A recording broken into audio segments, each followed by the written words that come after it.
رات کے 10 بجے ہیں۔ السلام علیکم، یہ ریڈیو پاکستان ہے۔ عشرت ثاقب سے خبریں سنیے۔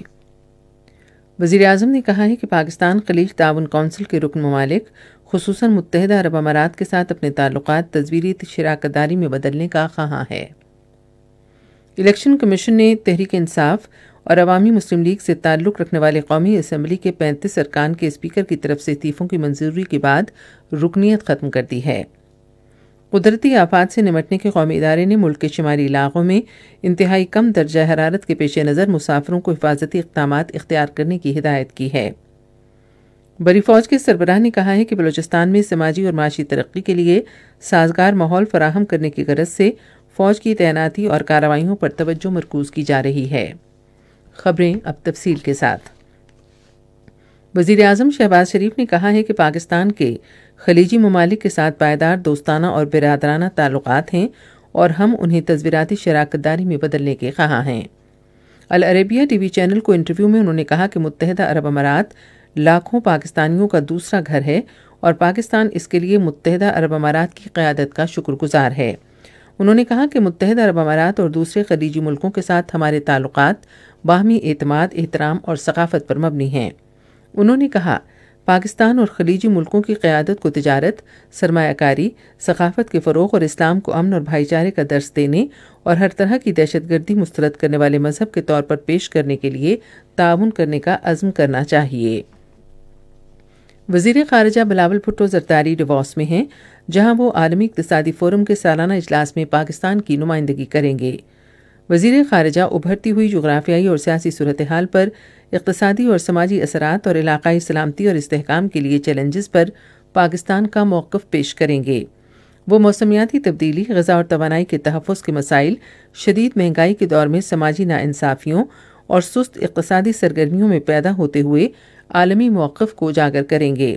بلاول بھٹو زرداری سیاسی رہنماؤں، کارپوریٹ شعبے کے افراد، عالمی تنظیموں کے سربراہان، ذرائع ابلاغ اور سول سوسائٹیز کی ممتاز شخصیات سمیت اجلاس میں شریک رہنماؤں سے بھی ملاقات کریں گے۔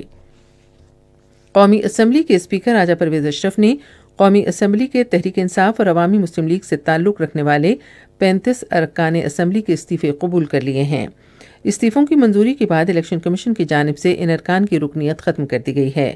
جن ارکان کی رکنیت ختم کی گئی ہے ان میں شاہ محمود قریشی، اسد عمر ایوب، مراد سعید، اسد قیصر، پرویز خٹک، شہرجار آفریدی، علی امین گنڈاپور، نور الحق قادری، علی نواز آبان، غلام سرور خان، چودھری فواد حسین، حماد اظہر، شفقت محمود، عامر ڈوگر، زرتاج گل اور قاسم علی سوری شامل ہیں۔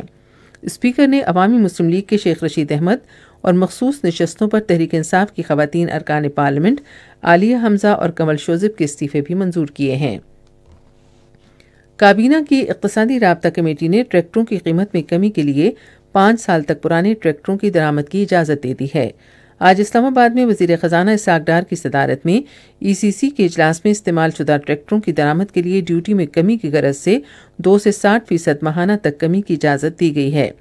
اقتصادی رابطہ کمیٹی نے مختلف وزارتوں کے لیے 1 ارب 20 کروڑ روپے کی بھی منظوری دی۔ بلوچستان میں عوام کی سماجی اور معاشی ترقی کے لیے سازگار ماحول فراہم کرنے کی غرض سے فوج کی تعیناتی اور کارروائیوں پر توجہ مرکوز کی جا رہی ہے۔ یہ بات بری فوج کے سربراہ جنرل عاصم منیر نے بلوچستان کے علاقے خضدار اور بسیمہ کے دورے کے موقع پر کہی۔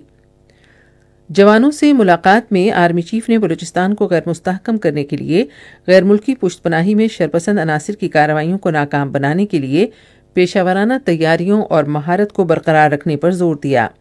انہوں نے کہا ہم بلوچستان میں بڑی قربانیوں کے بعد حاصل کیے گئے پرامن ماحول کو خراب کرنے کے لیے پاکستان کے بیرونی دشمنوں کے مذموم عزائم سے آگاہ ہیں۔ آرمی چیف کو اس موقع پر سیکیورٹی کی موجودہ صورتحال اور فارمیشنز کی جنگی تیاریوں سمیت پرامن اور محفوظ ماحول یقینی بنانے کے لیے اٹھائے گئے اقدامات پر بریفنگ دی گئی۔ ملک کے شمالی حصوں میں انتہائی کم درجہ حرارت کے پیش نظر قدرتی آفات سے نمٹنے کے قومی ادارے نے مسافروں اور عوام کے لیے مناسب احتیاطی اقدامات کرنے کی ہدایت جاری کی ہے۔ NDMA کے مطابق مسافروں سے کہا گیا ہے کہ کم حد نگاہ کی صورتحال اور سڑکوں پر برف کی موجودگی کے دوران سفر سے گریز کریں۔ عوام سے یہ بھی کہا گیا ہے کہ موسم کی پیشگوئی کے مطابق گھر سے باہر نقل و حرکت کم سے کم رکھیں اور موسم کی پیشگوئی مد نظر رکھتے ہوئے اپنی بیرونی سرگرمیوں کی منصوبہ بندی کریں۔ ادارے نے ناگہانی آفات سے نمٹنے کے صوبائی اداروں اور مقامی انتظامیہ کو بھی ہدایت کی ہے کہ آگاہی مہم شروع کریں اور شدید ترین موسم سے درپیش خطرات سے متعلق معلومات کی فراہمی کو یقینی بنائیں۔ اسی کے ساتھ اب تک کی خبریں ختم ہوئیں۔ مزید خبروں اور تجزیوں کے لیے ہماری ویب سائٹ ہے radio.gov.pk اور آپ فیس بک کے link Radio Pakistan news official پر براہ راست ویڈیو سٹریمنگ بھی ملاحظہ کر سکتے ہیں۔